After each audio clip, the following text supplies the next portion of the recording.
नमस्कार दोस्तों, हमारे YouTube channel all in one में आपका स्वागत है। जैसा कि सीटेट का एग्ज़ाम 31 जनवरी को लगा है और इसी को देखते हुए हम मैथ का जो पोर्शन है टेट, सीटेट, सुपर टेट के लिए वीडियो बना रहे हैं जो आपके परीक्षा के लिए बहुत ही मददगार होगी। तो चलिए शुरू करते हैं आज टेट, सीटेट, सुपर टेट का पहला वीडियो, जिसका नाम है संख्या पद्धति, नंबर सिस्टम। हम यहाँ पर आज थोड़ी चीज़ें यहाँ पर देखेंगे और कुछ एक दो प्रश्न हल करेंगे। कल से हम बार बार यानी 2011-12 जब से टेट हुआ उसका पेपर, सी टेट का पेपर, बार बार हम उसको टाइप पढ़ेंगे, कौन सा टाइप चल रहा है और उसकी विशेषता क्या है, उसको पढ़ते हुए धीरे धीरे हम क्रम बाई क्रम चलेंगे और 2 महीने के पहले ही आपका ये सब रिवीजन हम पूरा करा देंगे। मैथ के लिए आपका जो ऑल इन वन चैनल है रामबाण है, यहाँ से पढ़ने के बाद आपका जो 15 नंबर का मैथ आता है सीटेट में और 15 नंबर जो पैडोलॉजी का पोर्शन है वो सब कंप्लीट किया जाएगा। सुपर टेट के लिए आप कभी भी मैथ से आपका सिलेक्शन नहीं रुकेगा। तो चलते हैं, शुरू करते हैं आज का वीडियो। तो सबसे पहले हम अंक की बात कर लेते हैं। अंक किसे कहते हैं? एकदम जीरो लेवल से आपको मैथ पढ़ाएंगे, पूरे जीरो लेवल। जैसे अगर आपको कुछ ना आता हो, अगर आपको केवल गिनती आती हो, वो भी नहीं आती हो तो भी सिखाएंगे, लेकिन इतना तो है सबको गिनती और पहाड़ा आता होगा करीब 10 तक का, तो इतना हमारे लिए काफ़ी है। आपको जोड़ घटाना गुणा भाग आना चाहिए, आपको मैथ 100% आ जाएगी। मैथ में कुछ नहीं होता है, केवल कैलकुलेशन होता है। चलिए शुरू करते हैं। पहले हम अंक के बारे में जानेंगे। अंक जो हमारा 1 2 3 4 5 6 7 8 9 जो 0 से लेकर 9 तक हमारी जो 1 2 3 हम गिनते हैं वही हमारा क्या है, एक अंक है। लेकिन अगर उन्हीं अंक को हम जोड़ देते हैं आपस में, जैसे 2 और 3 को जोड़ देते क्या बन गया? 23 बन गया। क्या बन गया? 23 बन गया 2 और 3 को जोड़ने पर। तो वो क्या हो, वो हमारा संख्या बन जाती। क्या बन जाती है? संख्या। जब हम दो अंक को मिलाते हैं तो हमारी क्या बनती है? संख्या बनती है। जैसे हमने कहा 10 और 20 मिला दिया, कितना हो गया? 30, हमारी संख्या बन जाती है। 8 और 7 अंक मिला दिया, क्या हो गया? 15, हमारी संख्या बन जाती है। तो अंकों के समूह को हम संख्या कहते हैं। अंकों के समूह को क्या कहते हैं? संख्या कहते हैं। वही मत कभी कभी स्थानीय मान और जिसको हम कहते हैं प्लेस वैल्यू, वास्तविक मान जिसको कहते हैं फेस वैल्यू, सी टेट की परीक्षाओं में अक्सर पूछ लेता है फेस वैल्यू और फ्लेश वैल्यू ना, यानी उसका जो स्थानीय मान है और वास्तविक मान को अंतर को कितना बताइए, इस तरह का प्रश्न पूछ लेता है। इसलिए स्थानीय मान खेल से थोड़ा करते हैं। स्थानीय मान का मतलब जिस स्थान पर जो अंक होता है उसको उसका स्थानीय मान कहते हैं। जैसे यहाँ पर 237 लिखा है, 237 में 2 का स्थानीय मान कितना होगा? तो ये सैकड़ा के स्थान पे है, यानी 200 होगा। यानी 2 लिख के इसके पीछे कितने अंक है? 2 अंक, 2 जीरो हम चिपका देंगे पीछे से, यानी लगा देंगे, तो इसका 200 स्थानीय मान हो जाएगा। और फेस वैल्यू, 2 की फेस वैल्यू यानी उसका वास्तविक मान 2 ही रहता है। तो कभी कभी प्रश्न आ जाएगा इसमें 237 में 2 का स्थानीय मान और 2 का वास्तविक मान में क्या अंतर होगा? तो 200 इसका स्थानीय मान हो गया और 2 इसका वास्तविक मान हो गया, घटा देंगे तो हमारा मिल जाएगा 198, 198 इसका सही उत्तर होगा।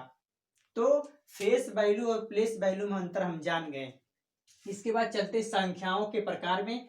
संख्याएं कई प्रकार की होती हैं, धीरे धीरे हम एक चर्चा करते चले जा रहे हैं। जैसे प्राकृतिक संख्याएं, नेचुरल नंबर इंग्लिश में कहते हैं, जिससे हम गिनने का काम करते हैं। जैसे 0 मतलब 1 2 3 4 5, जिसमें जब हम काउंटिंग करना शुरू करते हैं वही हमारी संख्याएं क्या होती है? नेचुरल नंबर होती हैं, प्राकृतिक संख्याएं होती हैं। और सबसे छोटी जो प्राकृतिक संख्या होती है एक होती है, सबसे बड़ी प्राकृतिक संख्या ज्ञात नहीं की जा सकती है, डॉट डॉट डॉट डॉट और आगे तक हो सकती है। तो सबसे छोटी प्राकृतिक संख्या एक और सबसे बड़ी प्राकृतिक संख्या ज्ञात नहीं की जा सकती।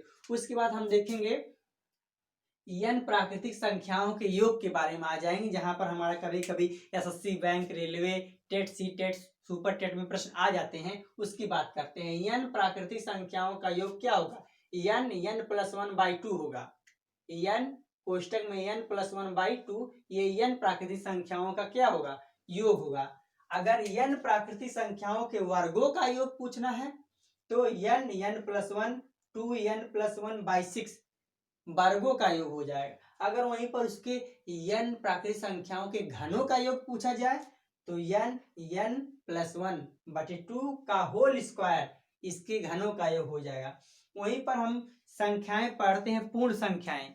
पूर्ण संख्याएं जब हम प्राकृतिक संख्या में शून्य को मिला देते हैं ना, तो हमारी वे संख्याएं क्या कराती हैं, पूर्ण संख्याएं कराती है। जैसे अगर हमको 100 लिखना होगा तो हमको 1 लिखने के लिए 2 जीरो की आवश्यकता होगी, लेकिन जैसे हम प्राकृतिक संख्याओं में जाएंगे तो देखेंगे ये तो 1 2 3 से शुरू, इसमें जीरो है ही नहीं।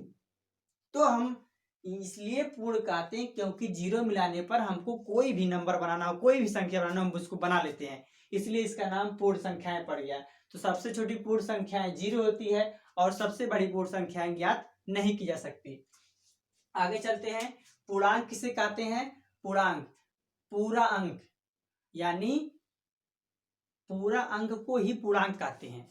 इसका मतलब अगर कोई अंक है तो उसको दशमलव नहीं रहना चाहिए। जैसे 1 है, 5 है तो पूरा अंक, ये नहीं कि 5.5 हो गया, 2.5 हो गया, नहीं।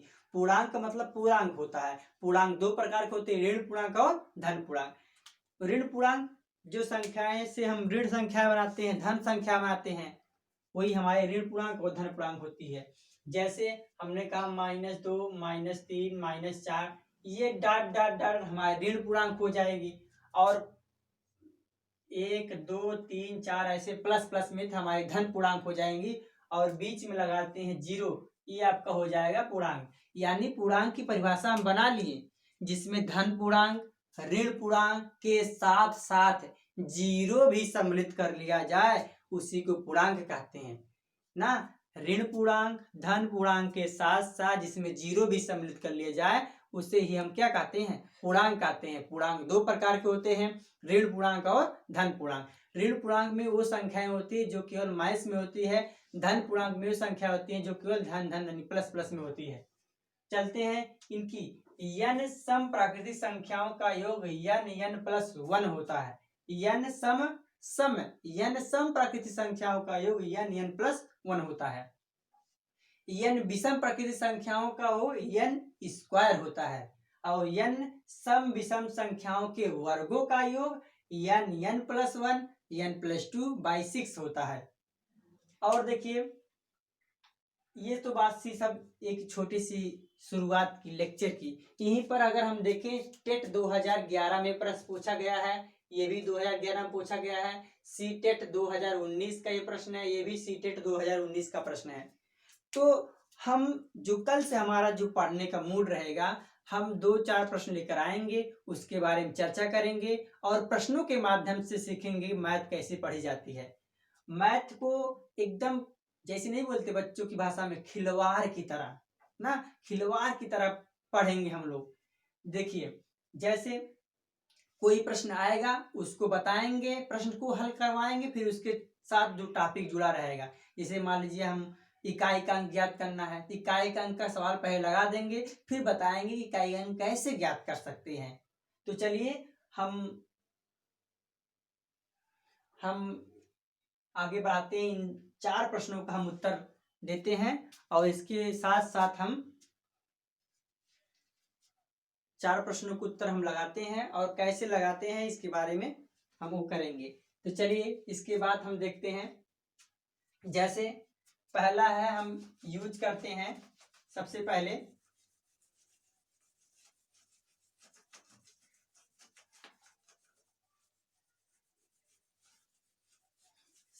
हम लगाएंगे टेट 2011 का प्रश्न। ये देखिए, यह प्रश्न आपके सामने है, -2 गुणे -3 गुणे -4 गुणे -5 गुणे -6।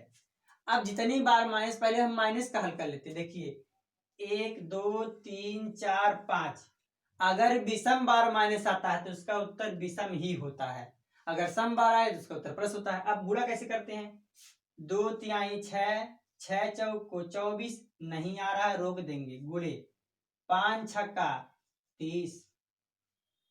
अब कुछ नहीं, 0 को पहले उठा के रख दीजिए, माइनस लगाइए, 3 चौके 12, हाथ में आया 1 और 3 दूनी 6 1 7 -720 इसका उत्तर है।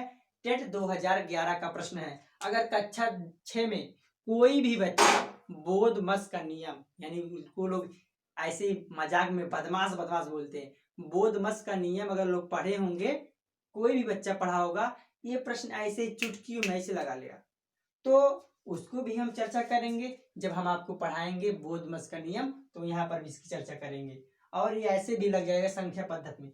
देखिए लिखा है 4 अंकों की बृहत्तम मतलब बड़ी एवं न्यूनतम मतलब छोटी संख्याओं का योग है।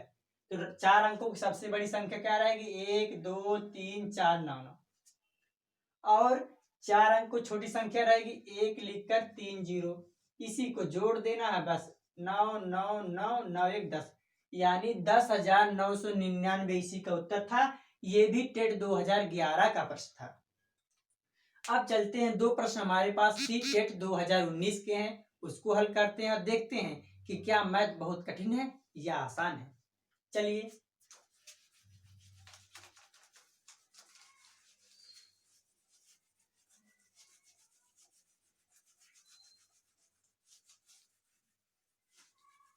थोड़ा सा दोस्तों बोर्ड की समस्या है, बस 1-2 दिन में हमारा बोर्ड बन के आ जाएगा, इसकी भी समस्या दूर हो जाएगी, इसके बाद फिर कोई समस्या नहीं रहेगी। चलिए ये देखिए, जैसे लिखे 100 के समभाजक की संख्या होगी।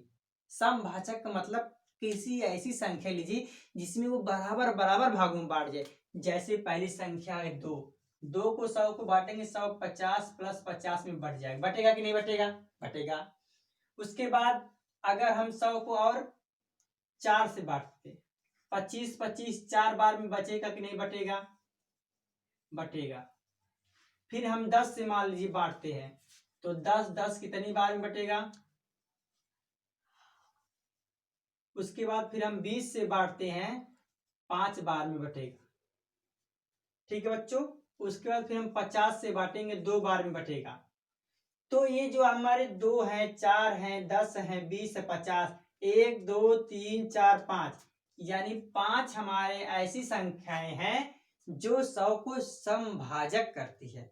समभाजक मतलब सम, इसकी ऐसी स्थिति बात करेगी जो इसको बराबर बराबर अच्छे से बांट दे। जैसे 2 है बांट देगा, 25 है मतलब 4 है 25 25 बांटेगा, 10 है तो 10 का बांटेगा, 20 है 55 20 25 5 बार में बांट देगा 20 20, और 50 है 2 बार 50 50 में बांट देगा। चलिए अब ये तो हुई। एक प्रश्न बहुत ही महत्वपूर्ण है जो एसएससी बैंक रेलवे हर जगह पूछ लिया जाता है, थोड़ा उसकी बात भी हम कर लेते हैं। जो आपके सीटेट 2019 में पूछा गया प्रश्न है, ये जनवरी का जो एग्जाम हुआ था उसका पेपर है, क्योंकि सीटेट का एक वर्ष में 2 बार पेपर होता है, एक बार जुलाई में होता है और एक बार इसमें। देखिए जैसे ये वाला प्रश्न है हमारा, लिखा है 1 + 1 सही 1/2 धन 11 सही 1/2 धन 111 सही 1/2 धन 1111 सही 1/2 धन का योग कितना होगा, यानी जोड़ने के बाद कितना होगा। तो सबसे पहले प्यारे दोस्तों हम देख लेंगे। देखिए 1 2 3 4, 4 लिखिए और 1/2 का कॉमन हम बाहर कर लेंगे। 4 क्यों लिखेंगे? क्योंकि हम 4 बार बाहर कर रहे हैं, इसलिए 4 का गुणा करेंगे हम, नहीं तो हमारा गुणा क्या हो जाएगा? गलत हो जाएगा। और यहाँ बचेगा 1, यहाँ बचेगा 11, यहाँ 111, यहाँ बचेगा 1 1 1, ऐसे बढ़ जाएगा। और देखेंगे तो ये देखिए ऐसे कट जाएगा, क्योंकि देखिए आधा ये मिलके कितने हो गए? 1 हो गए। आधा ये मिलके कितने हो गए? 1 हो गए। तो 1 1 मिलके कितना हो जाएगा? 2 ही ना होगा। ये देखिए 2 आपका आ गया। अब देखिए यहाँ जोड़ते हैं, 1 2 3 4, पीछे 4 आ गया। फिर देखिए 1 2 3 आ गया। फिर देखते हैं, देखिए यहाँ पर 1 2, फिर यहाँ 1, यानी 1234 ये आ गया। अब प्लस 2 ये देखिए यहाँ पर है, यहाँ प्लस का चिन्ह भूल गए थे हम, इसको लगा देंगे तो आ जाएगा आपका 1236, ये जोड़ने के बाद, यानी यही आपका उत्तर है। तो दोस्तों हमारे चैनल को लाइक सब्सक्राइब करना ना भूलें। तो आपके लिए रोजाना एक एक वीडियो आएगा, आप देखकर मैथ को अच्छी तरह हंसी खुशी एंजॉय से करेंगे, हल करेंगे। इसी के साथ नमस्कार, जय हिंद, वंदे मातरम। फिर मिलते हैं नेक्स्ट वीडियो में।